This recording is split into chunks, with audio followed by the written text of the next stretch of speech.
The problem says that Justin found the mean, which is a measure of center, and the standard deviation, which is a measure of how spread out our data is, of the set of numbers given above. If he multiplies each number by 2, which of the following will result? And then they talk about how the mean and standard deviation may or may not change. So if we kind of remember these things, there's two types of ways that we can change our data or transform our data. There's adding or subtracting, which is called a shift. And then there's multiplying or dividing, which is called scaling. So if I'm multiplying by some number, basically it's like, are we doubling its size or are we making it half the size? We're multiplying by some kind of scale. And so how does that affect our measures of center, or how does it change our measure of spread? Well, let's kind of think about the shift first, even though this is not about a shift, it's asking about the scaling. So if I were to add something to each thing, well, if I kind of push over all my data to one side, let's just say I had a bunch of data points somewhere, and I kind of push it over. If I push it over, well, it's going to look exactly the same, just kind of pushed over to the side. And well, what does it look like? Is now the center, instead of being over here, is now moved over here. So if I add something to every single number, the center is going to add also. So our center, or our mean in this case, will also be added.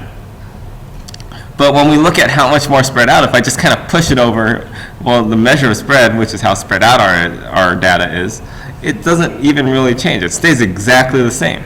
So for our measure of spread, which in this case is our standard deviation, there's many ways we can measure that. We have our standard deviation. That one has no change. Now, what about if we're scaling, which is what this problem is asking for? If we were to multiply things by 2. Well, let's kind of like take a look at a little picture of that. Well, let's do even only 3 data points. If we want to see where the center is, if I double it, well, let's see if this one were to double in size. Well, let's see if this one were to double. Well, let's actually put it on a number line so you can kind of see what I'm doing a little bit better here. So this is 1, this is 2, this is that 3. And we were plotting these points. Well, if I were to double the number 1, it would be 2. Double the number 2, it would be 4, which is down right here. And double the number 3, it'd be 6.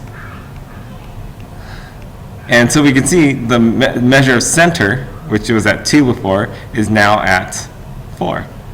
So what happened to our measure of center is, yes, it does move up also with it. So this will multiply also.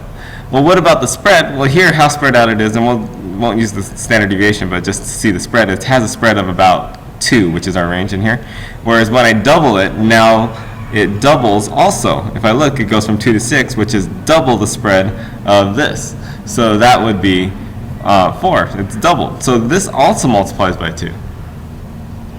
Right, so in this case, we're not shifting anything, but you can see that if we were to shift, if I were to add or subtract, only the center would change, the spread would not. Here, when I multiply or scale, then in this case times 2, then the center is also going to multiply by 2, and the spread's going to multiply by 2. So let's see which of these multiple choices match. So the mean will increase, which means plus, by 2. And we know that if I'm multiplying by 2, the mean's going to multiply by 2, not increase by 2. The standard deviation will not change. Well, if I'm scaling, the standard deviation, which is measured spread, also doubles. The standard deviation will multiply by 2, which is what we have here, and the mean will not change. Well, the mean always changes. So the answer in this case is going to be C.